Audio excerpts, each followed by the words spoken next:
વાટ જોતા હતા કે અયોધ્યામાં રામ મંદિર બને, પણ કોંગ્રેસના મિત્રો મસ્કરી કરતા હતા.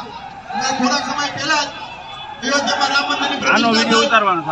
ગામડે ગામડે દિવાળી આનો વિડિયો ઉતાર બસ. ભારતીય જનતા પાર્ટીની સરકાર બીજી વાર દિવાળી ભારતીય જનતા પાર્ટીની